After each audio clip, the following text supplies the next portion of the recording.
What are the level of organization in the body of living organism? Living organism जितने भी सजीव जंतु हैं उनके ऑर्गेनाइजेशन, बॉडी का ऑर्गेनाइजेशन का लेवल क्या है? तो देखो हम इसे समझते हैं। The body of a living organism is organized in a complex way. बहुत जटिल प्रक्रिया है, आसान नहीं होती। Cell is the basic unit of life. हमने पढ़ा कि किसी भी जीवन का बेसिक यूनिट क्या होता है? सेल होता है। Just like a brick in the basic unit of wall. जैसे एक दीवार अगर हमें खड़ी करनी है तो सबसे पहले हमें क्या लेना होगा? एक ईंट, फिर दूसरी ईंट, तीसरी ईंट। ऐसे ही जब किसी जंतु के शरीर को बनाना है तो सबसे छोटा इकाई क्या है? सेल। फिर कई सारे सेल से मिलके आगे उसके ऑर्गन्स बनेंगे। तो बेसिक यूनिट सेल है। A group of similar cell form a type of tissues. कह रहा है कि सेल मिलके क्या बनाते हैं? टिश्यूज़ बनाते हैं। फिर different tissues are organise to form an organ. और अलग अलग तरह के टिश्यू मिलके क्या बनाते हैं? Organ. Several organ work together to form an organ system. और बहुत सारे ऑर्गन मिलके ऑर्गेन सिस्टम बनाते हैं। Major function of the body, all the organ system together make up complete organism. और ये ऑर्गेनिज्म सिस्टम क्या करते हैं? जो ऑर्गन सिस्टम होते हैं मुख्य वर्क करते हैं बॉडी में अलग अलग, और सब मिलकर एक ऑर्गेनिज्म, जीव को बनाते हैं। लाइक अ प्लांट, जैसे पूरा प्लांट हो गया, एनिमल हो गया, ये ऑर्गेनिज्म बनाते हैं। So the level of organisation are cell, tissue, organ, organ system, organism. देखो यहाँ पे फिगर से समझते हैं हम लोग। सेल सबसे बेसिक यूनिट है, छोटी, ये वन सेल है। फिर इससे छोटा छोटा छोटा छोटा ढेर सारा मिलके क्या बनाएगा? टिश्यू। अब ये कई सारे टिश्यू, अलग अलग तरह के टिश्यू मिलके बनाएंगे एक ऑर्गेन्स। ऑर्गन आपका जैसे यहाँ पेट ऑर्गन्स दे दिया है, ऐसे ही आपका लीवर हो सकता है, या किडनी हो सकती है, ब्रेन हो सकता है, ऑर्गन सिस्टम है। फिर ये एक ऑर्गन हुआ। फिर एक ऑर्गन आपके कई ऑर्गन से मिलके पूरा एक ऑर्गन सिस्टम बनाएगा। और ये पूरा कई ढेर सारे ऑर्गन सिस्टम पूरा एक बॉडी बनाएंगे। ठीक, these level of organization help us understand how simple building block like cells come together to form a complex living being। तो इसे देखते हुए हमें समझ में आता है कैसे एक छोटा सा सेल, पहले तो हमें छोटा सा दिखाई देता है सिंगल सेल, फिर वो मिल के पूरा एक कॉम्प्लेक्स लिविंग बींग्स, पूरा एक इंसान, जानवर, पौधा बना देता है। The life of complex living organism begin with a single cell egg. जैसे कि देखो, अब कोई अंडा ले लो, उसमें जो अंदर का भाग होता है वो क्या है? पहले एक सिंगल सेल है। ठीक, the egg of any organism has an amazing ability to divide repeatedly to form a complete living being made up of many cells. अब वो जो एग है उसमें फटाफट फटाफट डिवाइड होता है वो कई सेल में, कई टिश्यू में, कई ऑर्गेन्स में, और फिर एक ऑर्गेनिज्म बना देता है। Such living beings are called multicellular organism. तो वो एक एग जो एक बेसिक यूनिट सेल से शुरू हुआ था, डिवाइड होके कई भागों में बट के कई चीज़ें सेल तैयार कर लेता है, तो उसे हम क्या बोलते हैं? Multicellular organism. Multi cellular में क्या जाएंगे? Animal, humans, plants. ठीक, ये सारे मल्टी सेलुलर ऑर्गेनिज्म है, क्योंकि मल्टी सेलुलर यानी कई तरीके के सेल मिला के इनका निर्माण होता है। The yolk, the yellow part of an egg. कह रहा है कि एग का जो येलो पार्ट होता है, जिसे हम यॉक बोलते हैं, ये अंदर वाला, जब आप अंडा देखोगे तो उसके अंदर येलो कलर का पार्ट होता है, उसे यॉक बोलते हैं। On an ostrich egg is a single cell, the largest known cell in the living world. आप लोगों ने सुना होगा कि सबसे बड़ा बर्ड कौन होता है? तो ऑस्ट्रिच है। तो धरती पे सबसे बड़ा अंडा भी उसी का होगा, और सबसे बड़ा अंडा उसका है, तो सबसे बड़ा सेल भी किसका होगा? क्योंकि अंडा, कोई भी पक्षी, जानवर, किसी का भी अंडा है तो उसमें सबसे छोटा सेल है। लेकिन अगर शुतुरमुर्ग का या ऑस्ट्रिच का सबसे बड़ा अंडा है तो सबसे बड़ा सेल भी किसका होगा? ऑस्ट्रिच का।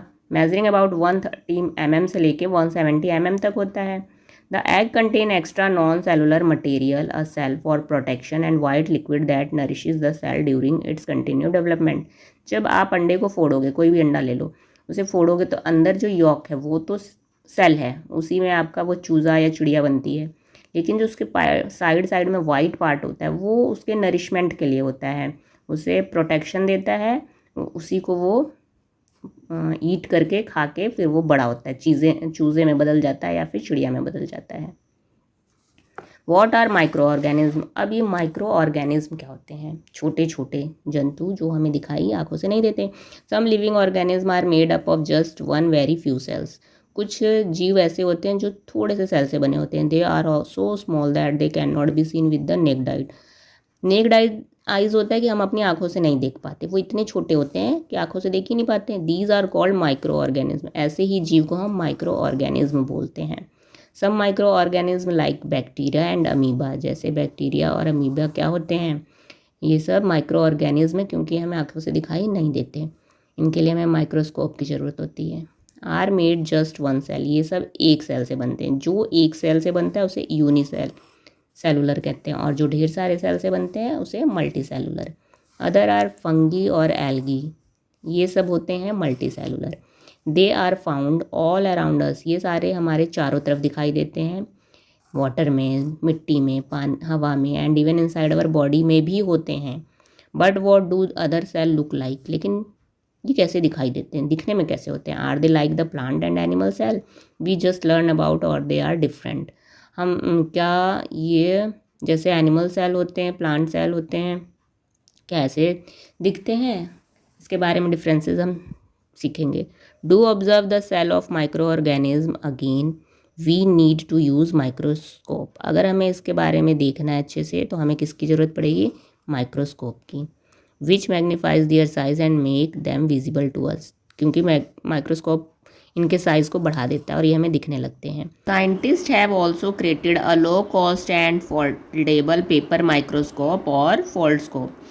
यहाँ पे कह रहा है कि साइंटिस्ट ने एक लो कॉस्ट का, कम कीमत का माइक्रोस्कोप बनाया है जिसका नाम दिया है Foldscope.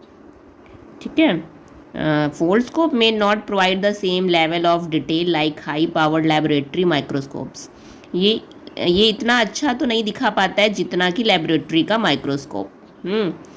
However these make microscopic world accessible to many people. लेकिन फिर भी जो इस वाले फोल्ड स्कोप से इन्होंने बनाया है साइंटिस्ट ने, लो कॉस्ट का, कम कीमत का है, बहुत अच्छा नहीं दिखा पाता फिर भी, लेकिन लोग इसका यूज़ करते हैं क्योंकि वो जो चीज़ें हमें नहीं दिखाई दे रही आँख से उन्हें तो दिखा देता है। ठीक, तो ये कम कीमत का है लेकिन इतना हाई पावर्ड वाला नहीं है। Activity 2.4 let us observe pond water, stagnant water. किसी तालाब के पानी को देखते हैं या फिर स्टैग्नेंट वाटर, स्टैग्नेंट रुका हुआ पानी, जैसे कहीं मटके में या फिर कूलर में जो पानी है स्टैग्नेंट रुका है ना, बह नहीं रहा है उसको। Take a container and collect pond or stagnant water in it with the help of your teacher or elder. किसी के बड़े से मदद से आपको एक कंटेनर में पानी कलेक्ट करना है। Use a dropper and place a drop of pond or stagnant water on microscope और फोल्डस्कोप स्लाइड।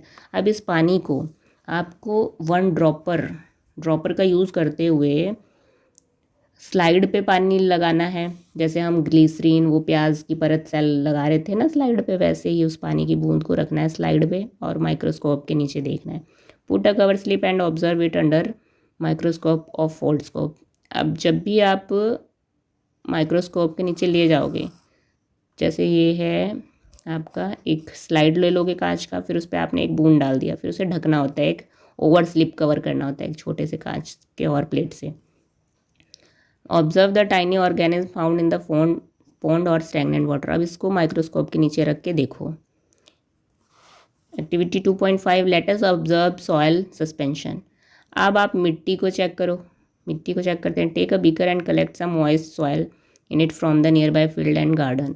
एक बीकर लो, किसी बगीचे में जो थोड़ी हल्की नमी वाला मिट्टी हो उसको कलेक्ट करो। Do not touch the soil with your bear hand, use a spoon और gloves.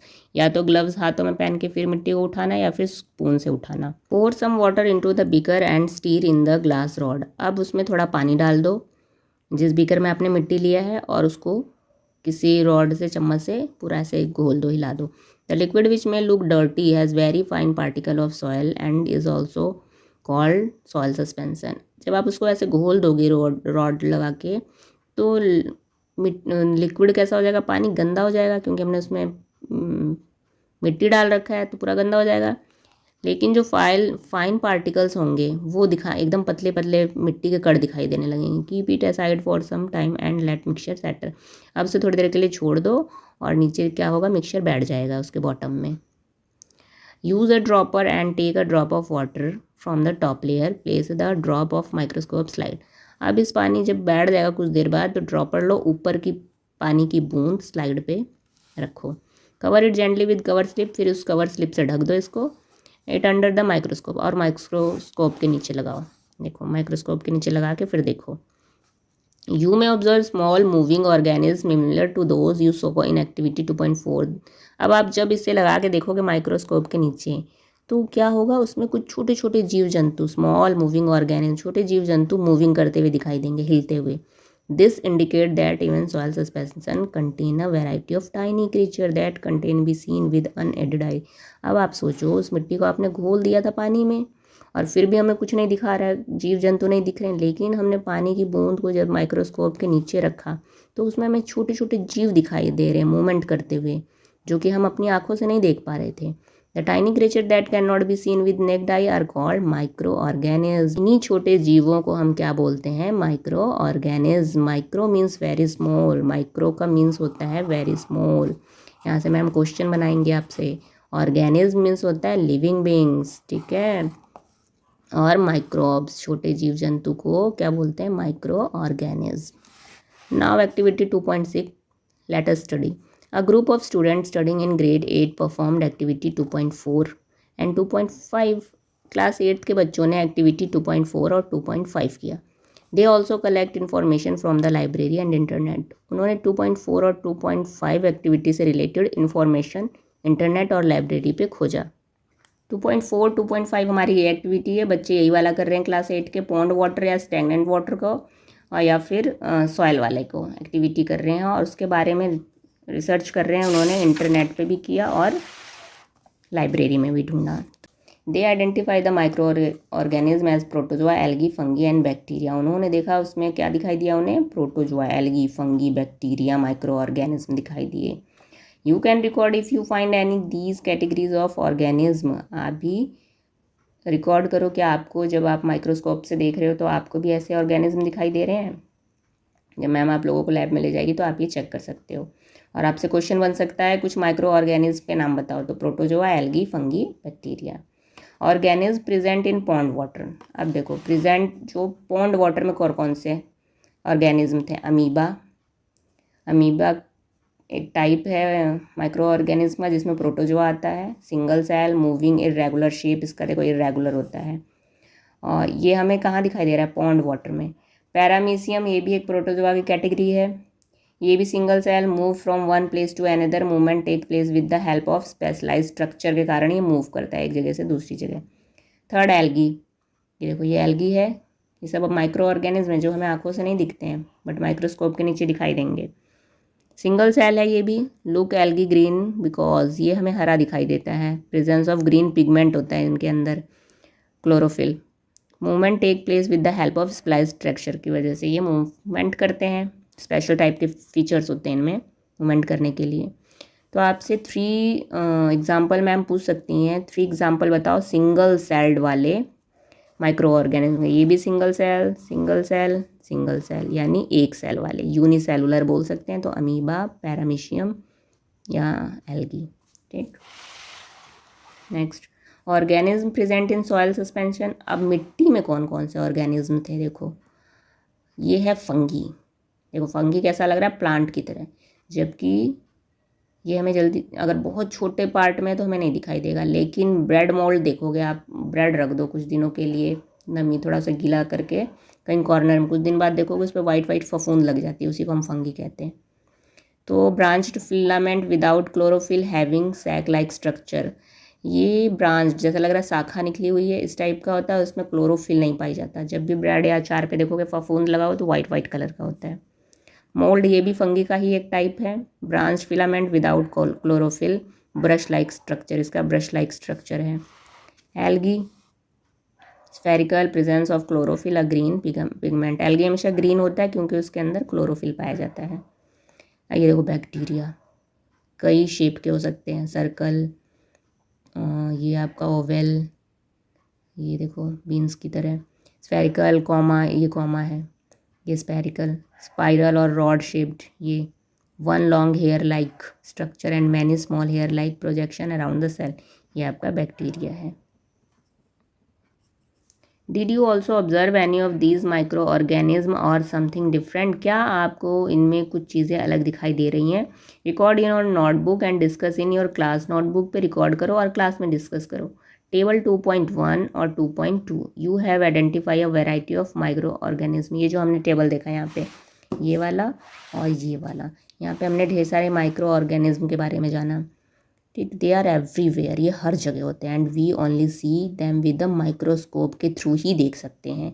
A device that magnifies them 100 to 400 times. ये हमें कोई एक छोटी सी चीज़ का 400 गुना या 100 गुना बड़ा करके दिखाता है microscope. Though microorganism are small in size, they have play an important role in our lives. Microorganism बहुत छोटे होते हैं लेकिन इनका बहुत इंपॉर्टेंट रोल होता है हमारी लाइफ में।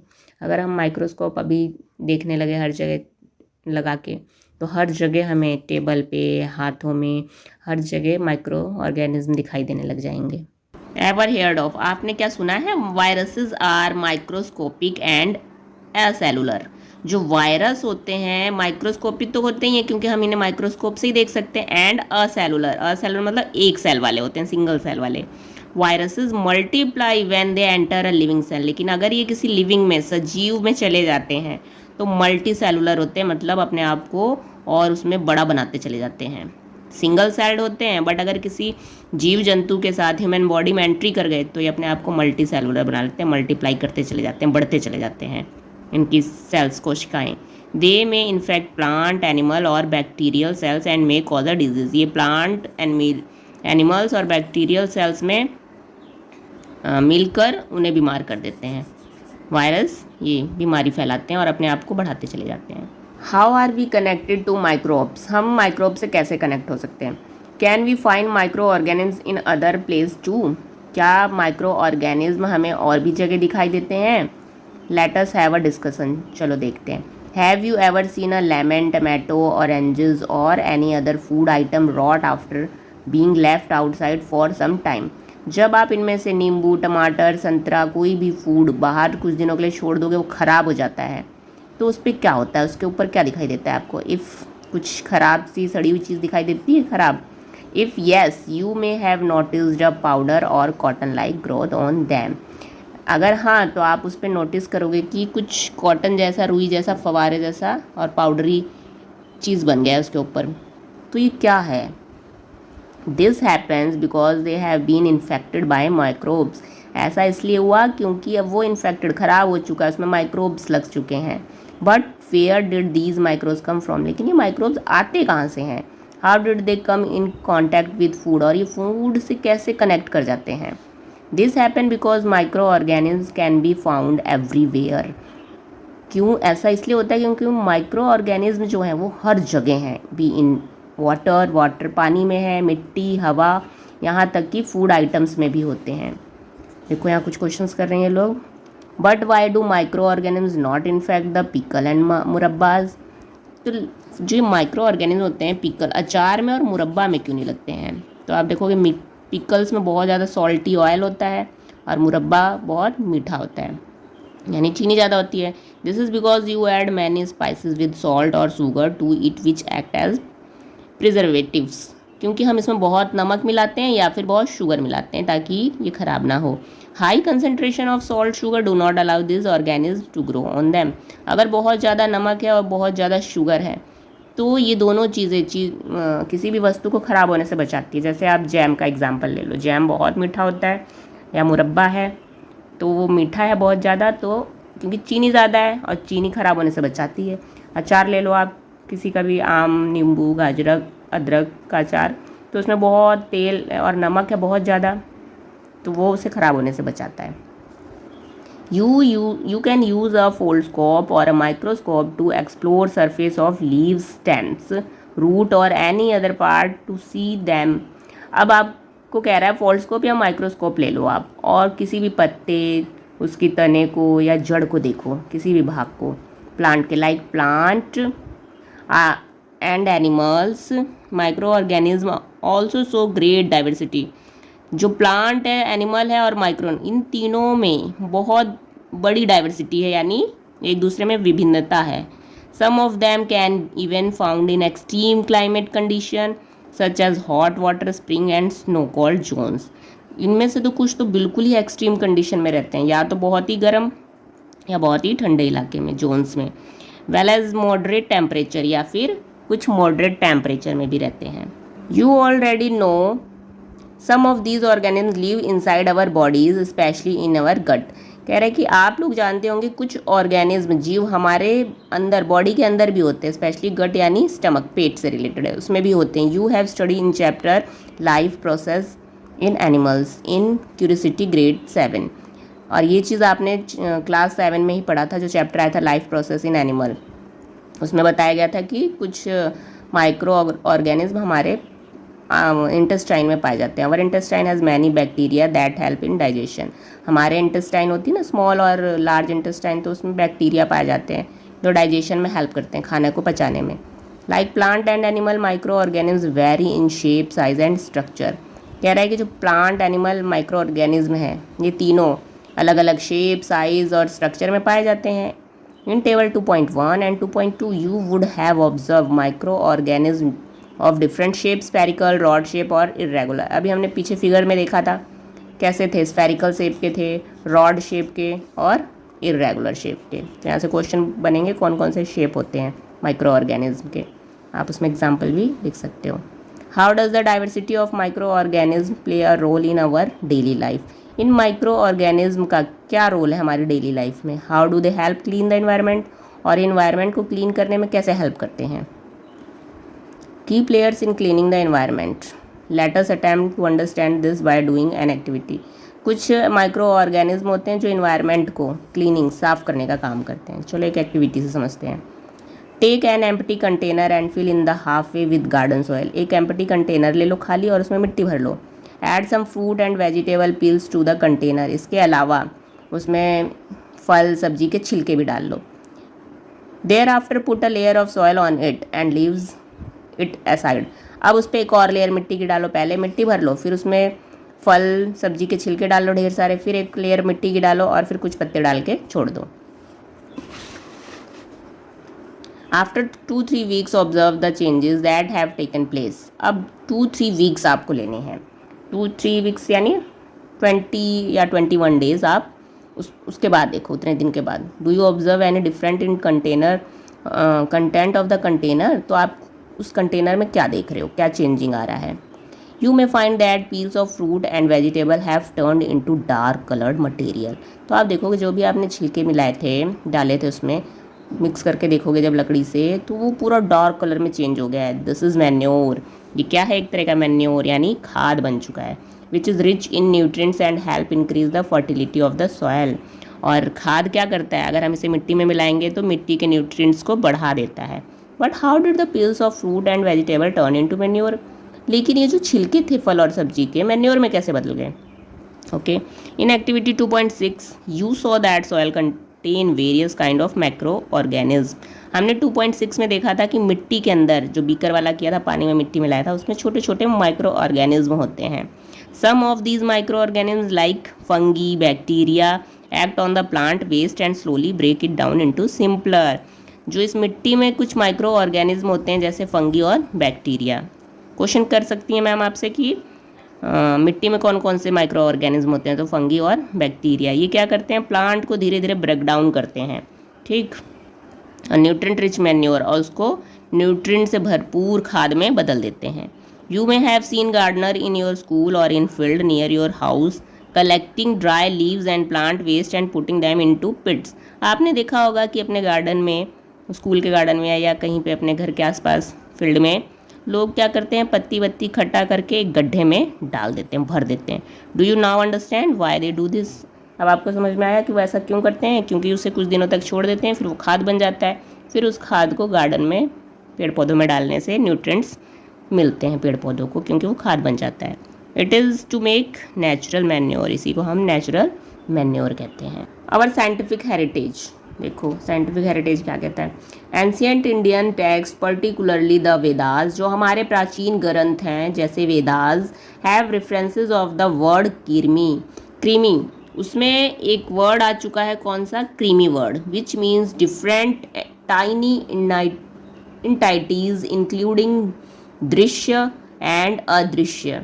कह रहा है कि उसमें क्रीमी वर्ड आ चुका है जिसका मीन्स है कि कई ऐसे जीव जो दृश्य यानी विजिबल दिखाई देते हैं, अदृश्य यानी इनविजिबल जो दिखाई नहीं देते। ये हमारे ग्रंथ में भी आ चुका है शब्द। Various Vedic text mention their beneficial and harmful effect. हमारे वेद में भी इनके बेनिफिट्स, लाभ और हानि, नुकसान दोनों बता चुके हैं। अर्थवेदा ऑल्सो रेफर टू क्रीमी। अर्थवेदा में ये शब्द मिलता है कौन सा? क्रीमी। आपसे वर्ड पूछेंगी मैम, क्वेश्चन करेंगी कि क्रीमी वर्ड कौन से वेद में आया है? अर्थवेदा में। If you look around carefully, you might see decaying plants and fallen leaves stored in a container or lying in the garden disappear after some time from the surrounding. जब आप बहुत ध्यान से देखोगे कि जो पौधों से पत्तियां गिरती हैं और उसे कंटेनर में इकट्ठा किया जाता है तो कुछ दिन बाद वो पत्तियां पहले जैसी नहीं रह जाती। This is because microorganism break down and turn them into simpler substance rich in nutrients. क्यों? क्योंकि उस मिट्टी में जो माइक्रो ऑर्गेनिज्म है उसको ब्रेक डाउन करके न्यूट्रिएंट्स में बदल देते हैं। These nutrient go back to the soil and help plant grow better. अब इस जो न्यूट्रिएंट्स में बदल दिए, खाद बन गई हैं वो पत्तियाँ, फिर से हम उसे पौधे में डालेंगे, वो फिर से मिट्टी में मिक्स हो जाएंगे और मिट्टी को पोषक तत्व मिलेगा और प्लांट उसे अच्छा ग्रो करेगा। Micro organism also decompose body of dead animal. तो इसी तरह जैसे पत्तियाँ ख़त्म हो गई, माइक्रो ऑर्गेनिज्म ने ख़त्म किया उसे, ऐसे ही माइक्रो ऑर्गेनिज्म और क्या करते हैं, जो जानवर मर जाते हैं उनकी बॉडीज़ को भी डिकम्पोज करते हैं, खा खा के ख़त्म करते हैं। So microbes help recycle the waste and return important nutrients to nature. इस तरह जो माइक्रो ऑर्गेनिज्म हैं वो वेस्ट को फिर से रिटर्न बदल देते हैं न्यूट्रिएंट्स में, नेचर के अंदर फिर से मिला दिए। Manure information occur at optimal temperature and appropriate moisture level. खाद बनने के लिए लेकिन मॉइस्चर लेवल और टेम्परेचर मॉडरेट होना चाहिए। ऐसा बहुत देखोगे आप, बहुत ठंड ज़्यादा पड़ती है तो उसमें भी बहुत ग्रो नहीं कर पाते हैं plants.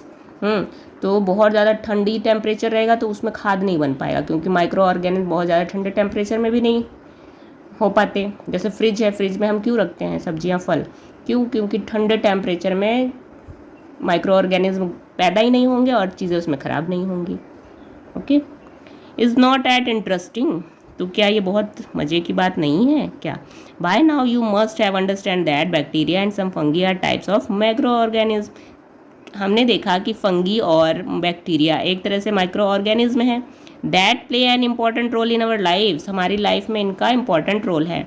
And guess what, guess करो क्या? These helpful bacteria can also decompose animal waste like Dang.